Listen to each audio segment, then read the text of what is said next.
होने के बाद वर्ल्ड कप जाने के पहले बच्चे घर चले गए क्योंकि पेरेंट्स ने मना कर दिया। तो but I will guide you for that Nutan ji. And मेरा ये कहना है कि अगर आप सीरियसली कोई करना चाहता है, मेरा फेसबुक पेज है, इंस्टाग्राम पेज है, प्लीज मैसेज मी। मेरा 11th में चैप्टर था तो बहुत सारे बच्चे मुझे फेसबुक से कांटेक्ट करते थे कि हमें करना है, बट कोई कंसिस्टेंटली करता नहीं है। मैं मेरा एक शॉर्ट पे बताना चाहती हूँ, मुझे भी ऐसे ही मैंने किसी का वीडियो देखा था skydiving over North Pole and South Pole, जिनका नाम था स्क्वाड्रन लीडर कमल सिंह ओबड़, जो पहले भारतीय है जिन्होंने नॉर्थ पोल साउथ पोल पे स्काईडाइविंग करी थी, पर ट्रेनिंग करके करी थी। बट पता पड़ा कि किसी भारतीय महिला ने ऑलरेडी वहां पर जंप करी हुई ट्रेनिंग करके, तो मैं अगर जंप करती तो कोई रिकॉर्ड नहीं बनती या फिर कुछ ऐसा खास नहीं होता। तो मैंने डिसाइड करा कि मैं बिना किसी ट्रेनिंग के दोनों पोल्स पे स्काईडाइविंग करूंगी। ऑब्वियसली घर वालों को बताओगे तो घर वाले ने जूते ही मारने था, मतलब होता मेरे घर में बहुत ड्रामा हुआ।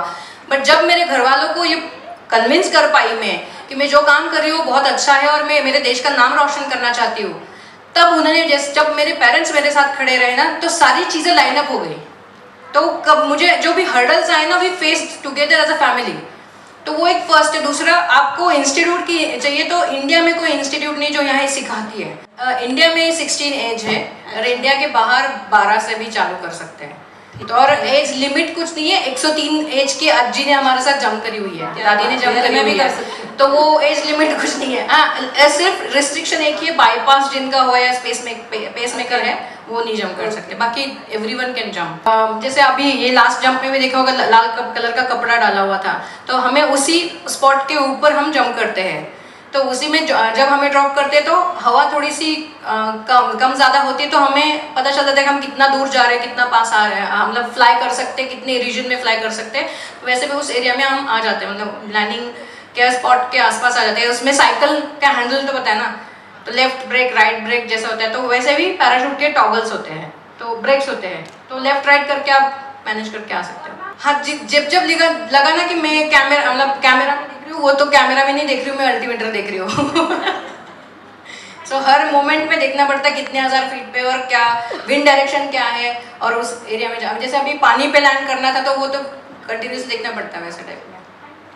मतलब फ्री फॉल जो एरोप्लेन से जंप करते हैं, फ्री फॉल होता है तो 230 किलोमीटर पर आवर, और लैंडिंग के टाइम पे 80, पैराशूट खुलने के बाद 80 से 90 किलोमीटर। जितना बड़ा पैराशूट उतना स्लो, जितना छोटा पैराशूट उतना फास्ट। जैसे ऊपर से नीचे आ रहे हैं वर्टिकल, तो 1 मिनट में कितना फीट आते हैं? 100 फीट डाउन, 100 फीट फॉरवर्ड। तो आपने जो विंग सूट देखा ना, उसमें ये फॉलिंग स्पीड होता है हमारा और कम हो जाता है, जिसमें फ्री फॉल हमें ज़्यादा मिलता है। जंप सेम होती है, but wing suit is like दोनों हाथों में विंग्स है, पैरों में विंग्स है, लाइक बर्ड का जैसा होता है वैसे टाइप।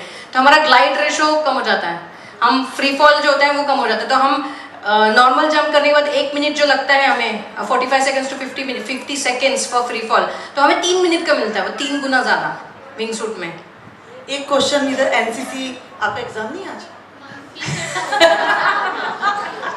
मैम मैं आपसे पूछना चाहूँगी कि आपने बोला कि आपने विदाउट ट्रेनिंग जंप किया है, तो मैम कैसे विदाउट ट्रेनिंग, कुछ तो मैम ट्रेनिंग होगा ना, वो हिम्मत कैसे आई? डर नहीं लगा? ये वीडियो देखा? हाँ मैम। तो दिस इज योर ट्रेनिंग, चल जंप करने आएगी। तो this is what I did honestly. मतलब मैंने भी ऐसे वीडियो नहीं देखा, मैं पेपर पे मुझे पूरा समझाया ऐसा ऐसा होता है, और वो भी 1 घंटे का ही पेपर का ट्रेनिंग था।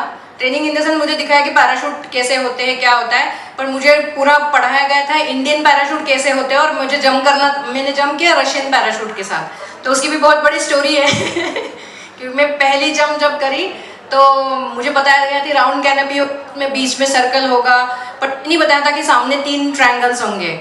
मैं कूद गई, जब मुझे लगा कि मेरे पैराशूट फटक पाए तो मैंने रिजर्व पैराशूट खोल दिया था। तो फिर बाद में पता पड़ा तो लग रहा है डिज़ाइन लग रहा है इसका, फिर मैंने रिजर्व जो खोल दिया था उसको फिर से पिशवी में डालने का कोशिश किया, हुआ नहीं, बट मैंने मैनेज किया लैंडिंग। फिर बाद में बहुत गाली दी सबको कि मुझे पहले बताया क्यों नहीं। Honestly but this is real fact, I am telling you, मुझे नहीं पता था। फाइनेंशियल सपोर्ट कुछ लगता है? मैंने वेरी फॉर्चुनेट, टचवुड, मेरे पापा ने मुझे बहुत हेल्प करा। एंड मतलब मेरे पापा ने प्रोविडेंट फंड से पहले मुझे हेल्प करी पैसों के लिए। फिर टाटा मोटर्स में मेरे पेरेंट्स थे, माय फादर वाज देयर, तो उनकी वजह से टाटा मोटर्स ने स्पॉन्सर करा था सबसे पहला वाला मेरा north pole expedition.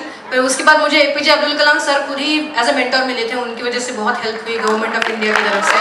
And government of India also sponsored many parts of my Antarctica expedition.